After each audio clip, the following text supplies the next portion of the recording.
जय श्री राम। मैं आचार्य उमेश मिश्रा। आइए आपको फिर पुनः प्रभु श्री राम के रामचरितमानस यानी बालकांड की कथा में ले चलते हैं, जिसको सुनने और पढ़ने मात्र से ही हमारा आपका कल्याण हो जाएगा। तो आइए चलते हैं प्रभु श्री राम के रामचरितमानस बालकांड की कथा में। तो उससे पहले विघ्नों को हरने वाले भगवान गणेश और विद्या की प्रदायिनी माँ सरस्वती के चरणों में शीश नवाते हुए विनम्र निवेदन करूँगा कि हमारे देश संसार में जहाँ भी मांगलिक कार्यक्रम हो रहा हो, उस कार्य को सफल बनाने में अपना पूर्ण योगदान दें। उसके साथ साथ हमारे इस रामचरित मानस को अपने मुखार बिंदु से आपको कथा सुनाने में हमारा पूर्ण सहयोग करें और अपनी कृपा हमारे ऊपर बनाए रखें। तो आइए चलते हैं प्रभु श्री राम के रामचरितमानस बालकांड के कथा को लेके, जिसका आप श्रवण करिए और रसपान करिए इस रामचरितमानस का। तो ओम श्री जानकी वल्लभो विजयते। दोहा। अरुण नयन भ्रिकुटी कुटिल चितवत निपन सकोप मनहु मत्त गज गण निरख सिंह किशोरहि चोप। उनके नेत्र लाल और भौहें टेढ़ी हो गई और वे क्रोध से राजाओं की ओर देखने लगे, मानो मतवाले हाथियों का झुंड देखकर सिंह के बच्चे को जोश आ गया हो। खर भर देख विकल पुर नारी सब मिली देहि मही पनगारी। तेहि अवसर सुनि शिव धनु भंगा आयद भृगु कुल कमल पतंगा। खलबली देखकर जनकपुरी की स्त्रियां व्याकुल हो गई और सब मिलकर राजाओं को गालियां देने लगी। उसी मौके पर शिव जी के धनुष का टूटना सुनकर भृगुकुल कुल रूपी कमल के सूर्य परशुराम जी आए। देख महीप सकल सकुचाने बाज झपट जन लवा लुकाने।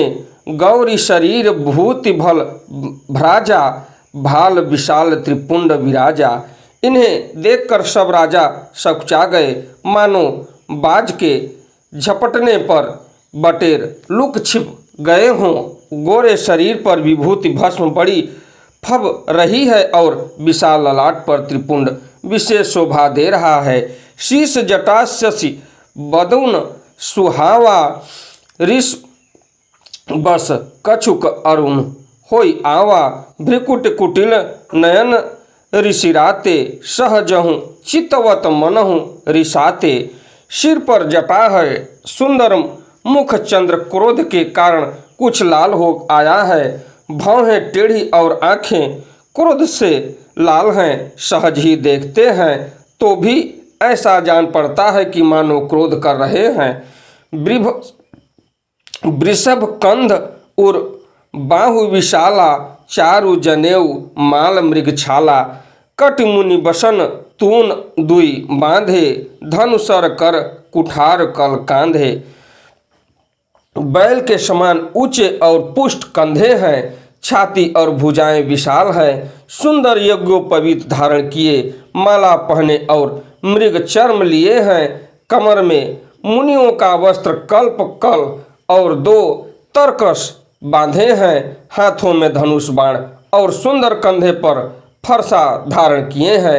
यानी उनको देखा जाए तो परशुराम के लिए ये बोला जा रहा है। शांत बेशु करनी कठिन बरई न जाई स्वरूप। धरि मुनि तनु जनु वीर रसु आयु जह सब भूप। शांत वेश है परंतु करनी बहुत कठोर है। स्वरूप का वर्णन नहीं किया जा सकता, मानो वीर रस ही मुनि का शरीर धारण करके जहाँ सब लोगों राजा लोग हैं वहाँ आ गए हों। देखत भृगु पति वेश कराला उठे सकल भय विकल भुआला। पितु समेत कही कही निज नामा लगे करन सब दंड प्रणामा। परशुराम जी का भयानक वेश देखकर सब राजा भय से व्याकुल हो उठ खड़े हुए और पिता सहित अपना नाम कहकर सब दंडवत प्रणाम करने लगे। जहि शुभाय चितवहि हितु जानी, सो जनई जनु आई खुटानी। जनक बहोरी आई सिरुनावा, शिव बोलाई प्रणाम करावा। परशुराम जी हित समझकर भी सहज ही जिसकी ओर देख लेते हैं वह समझता है मानो मेरी आयु पूरी हो गई। फिर जनक जी ने आकर सिर नवाया और सीता जी को बुलाकर प्रणाम कराया। आशीष दीन सखी हर्षानी, निज समाज लय गई शयानी। विश्वामित्र मिले पुनि आई, पद सरोज मेले दो भाई। परशुराम जी ने सीता जी को आशीर्वाद दिया। सखियां हर्षित हुई और वहां अब अधिक देर ठहरना ठीक न समझकर वे शयानी सखियां उनको अपनी मंडली में ले गई। फिर विश्वामित्र जी आकर मिले और उन्होंने दोनों भाइयों को उनके चरण कमलों पर गिराया। राम लखन दशरथ के ढोटा, दीन आशीष देख भल जोटा। राम ही चितई रहे थकी लोचन, रूप अपार मार मदमोचन। विश्वामित्र जी ने कहा, ये राम और लक्ष्मण राजा दशरथ के पुत्र हैं। उनकी सुंदर जोड़ी देखकर परशुराम जी ने आशीर्वाद दिया।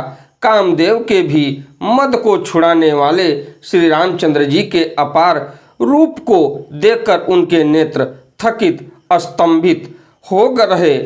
बहुर बिलोक विदेह सन, कहु काह अति भीर। पूछत जानि अजान जिमि, व्यापेउ कोप शरीर। फिर सब देखकर जानते हुए भी अनजान की तरह जनक जी से पूछते हैं कि कहो यह बड़ी भारी भीड़ कैसी है। उनके शरीर में क्रोध छा गया। समाचार कही जनक सुनाए, जहि कारण महीप सब आए। सुनत वचन फिर अनत निहारे, देखे चाप खंड मही डारे। जिस कारण सब राजा आए थे, राजा जनक ने वे सब समाचार कह सुनाए। जनक के वचन सुनकर परशुराम जी ने फिर कर दूसरी ओर देखा तो धनुष के टुकड़े पृथ्वी पर पड़े हुए दिखाई दिए। अति ऋषि बोले वचन कठोरा, कहु जड़ जनक धनुष कै तोरा। बेग देखाऊ मूढ़ न त आजू, उलटऊ मही जहाँ लहि तब राजू। अत्यंत क्रोध में भरकर वे कठोर वचन बोले, हे मूर्ख जनक, बता धनुष किसने तोड़ा, उसे शीघ्र दिखा, नहीं तो अरे मूढ़, आज मैं जहाँ तक तेरा राज्य है वहाँ तक की पृथ्वी उलट दूंगा। अति डर उतरु देत निपु नाही, कुटिल भूप हर से मन माही। सुर मुनि नाग नगर नर नारी, सोचहि सकल त्रास उर भारी। राजा को अत्यंत डर लगा, जिसके कारण वे उत्तर नहीं देते। यह देखकर कुटिल राजा मन में बड़े प्रसन्न हुए। देवता मुनि नाग और नगर के स्त्री पुरुष सभी सोच करने लगे, सबके हृदय में बड़ा भय है। मन पछताती सिय महतारी, विधि अब संवरी बात बिगारी। भृगुपति कर सुभाव सुन सीता, अर्ध निमेष कलप समबीता। सीता जी की माता मन में पछता रही हैं कि हाय विधाता ने अब बनी बनाई बात बिगाड़ दी। परशुराम जी का स्वभाव सुनकर सीता जी को आधा क्षण भी कल्प के समान बीतने लगा। सभय बिलो के लोग सब जानी जान की भीर, हृदय न हर्ष विषाद कछु बोले श्री रघुवीर। तब श्री रामचंद्र जी सब लोगों को भयभीत देखकर और सीता जी को डरी हुई जानकर बोले। उनके हृदय में न कुछ हर्ष था न विषाद। इसी के साथ मैं अपनी वाणी को विराम देते हुए इस मास पारायण का 9वां विश्राम में आने के पश्चात मैं अब अपनी वाणी को विराम देता हूँ। अगली कथा को लेके मैं आपसे फिर मिलता हूँ। प्रभु श्री राम की कृपा आप पर बनी रहे, आपका दिन मंगलमय हो। अगर हमारी वीडियो आपको अच्छी लगे तो वीडियो को लाइक करिए, शेयर करिए, चैनल को सब्सक्राइब करिए। प्रभु श्री राम की कृपा आप पर बनी रहे, आपका दिन मंगलमय हो। धन्यवाद।